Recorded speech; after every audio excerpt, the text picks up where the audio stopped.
Otoniel volvió extraditado a Estados Unidos con los ojos llorosos mientras el presidente Iván Duque celebraba el fin del Clan del Golfo. Pero el paro armado con el que ese grupo criminal paralizó y aterrorizó 11 departamentos no solo fue una muestra de que seguía vivo, coleando y con mucho poder, sino del fracaso de la política de seguridad de Duque. El presidente está por irse y saca pecho por victorias simbólicas como la captura de Otoniel, pero las cifras demuestran que hoy Colombia es un país más violento que hace 4 años.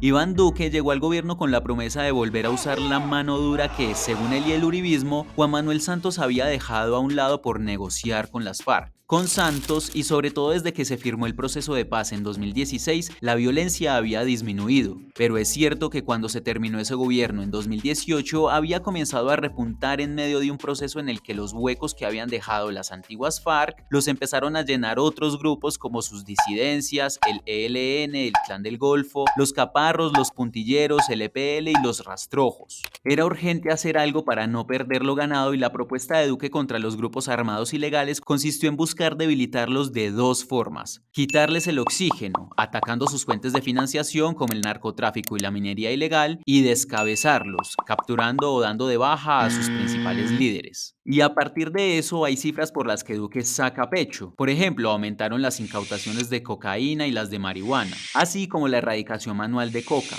Y en su idea de ir por las cabezas tiene como trofeos, entre otros, a Otoniel por el lado del Clan del Golfo, a Guacho y Jonier por el lado de las disidencias, y le ha dado duros golpes a la comandancia del ELN en el Chocó. Pero expertos como los del tanque de pensamiento de la Fundación Ideas para la Paz consideran que al final la política de seguridad de Duque no fue exitosa por una razón: no encontró la manera de detener el ascenso de la violencia, y hoy en Colombia hay más violencia. Por ejemplo, el país cerró 2021 con la tasa de homicidios más alta desde 2014, y desde 2015 han ido en aumento las víctimas de masacres, los desplazamientos y el asesinato de líderes y lideresas sociales. Incluso al mirar la lucha contra el narcotráfico, el resultado es pobre. No es claro qué ha pasado con los cultivos de coca, porque mientras la más reciente medición de la ONU indica que comenzaron a bajar, las estadísticas de la Casa Blanca muestran que están subiendo. Y en lo que coinciden es en que ha aumentado la producción de cocaína. Es decir, así haya menos cultivos, los que controlan el negocio, que suelen ser los grupos armados, han logrado poner más droga en circulación. Pero bueno, ¿por qué no ha servido la apuesta de Duque por descabezar a los grupos criminales? Es un objetivo que en el pasado le habría servido para debilitar a las FARC, que era una guerrilla muy vertical y que se movía de acuerdo con las órdenes que daban los comandantes desde arriba. Pero los grupos que quedan operan muy diferente, empezando porque son mucho más pequeños y tienen estructuras de mando más horizontales.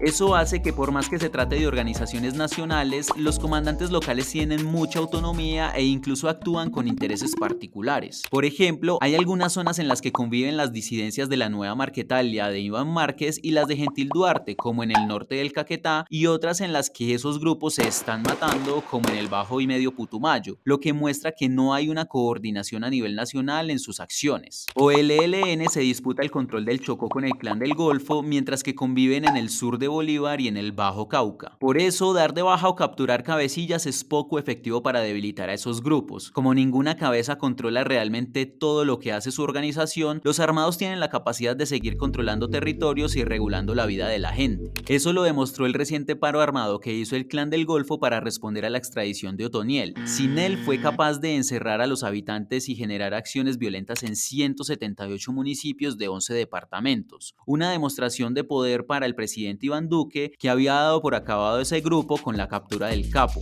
La FIP advierte además que el gobierno no ha acompañado las intervenciones de la fuerza pública con procesos de largo plazo que amplíen la oferta del Estado, y eso hace que sea prácticamente imposible cambiar las condiciones de fondo que permiten que los grupos armados continúen haciendo de las suyas. Y claro, se suman pasos en falso que le quitan la confianza a la gente en la fuerza pública, como la operación en Caquetá en 2019 en la que cayeron menores de edad, o la de Putumayo donde cayeron 11 personas entre las que había civiles. ¿Qué debería ser entonces el próximo presidente? La FIP hace varias recomendaciones. Lo primero es un mayor énfasis en la protección de derechos. Eso se logra, dice la FIP, articulando las operaciones de la fuerza pública con procesos transformadores, que lleven, por ejemplo, proyectos de desarrollo y una mejor oferta de justicia para la gente, y así permitan cambiar en cada territorio las condiciones que mantienen la violencia. Aplicar una política de seguridad flexible. Eso porque las dinámicas de la guerra en Colombia ya no son nacionales, sino locales. Hay territorios donde hay grupos en disputa y altos niveles de violencia que hay que entrar a contener, mientras en otros la violencia es menor porque los grupos que hay no están en confrontación con otros, pero el Estado tiene la obligación de entrar a recuperar el territorio. Buscar salidas diferentes con cada grupo. La FIP dice que será mejor negociar con algunos sectores del ELN, más o menos al estilo de lo que se hizo con las FARC, mientras que con las disidencias y el Clan del Golfo lo más oportuno sería crear una ruta de sometimiento, lo que implica darles incentivos para que se desmovilicen, pero sin que eso implique una negociación. ¿Y qué proponen los candidatos? El que mejor representa la continuidad de lo que viene haciendo Duque es Fico Gutiérrez, que como Duque en 2018 es el candidato de la derecha y en particular del uribismo. Fico insiste en una política de seguridad que debilite a los grupos armados ilegales a punta de mano dura. Para eso propone sacar a las calles a policías y militares que hoy hacen trabajo de oficina y hacer más profesionales a las fuerzas militares en el combate contra grupos armados organizados, la deforestación, el narcotráfico y el control de fronteras. Además, es el único de los 4 que volvería a la fumigación con glifosato para erradicar coca, que también fue una apuesta fallida de Duque. Rodolfo Hernández se acerca al enfoque de mano dura al hacer énfasis en que la seguridad se mejora dándole a la fuerza pública equipos modernos y mejores sueldos, pero tiene una política de drogas más progresista en la que propone impulsar la sustitución de cultivos ilícitos con la producción de derivados del cannabis. Las propuestas de Gustavo Petro y Sergio Fajardo son parecidas: insistir en la negociación con el ELN, diseñar un plan de sometimiento para los otros grupos de crimen organizado y cambiar el enfoque prohibicionista de la política de drogas. Petro hace énfasis en darles tierra a los campesinos para que dejen de depender de la coca y así salgan de las garras de los grupos armados, y Fajardo busca que las intervenciones de la fuerza pública garanticen los derechos de la gente, proponiendo que las acompañen la fiscalía, la procuraduría y los jueces. Cada uno tiene una fórmula, lo que es claro es que está todo por mejorar.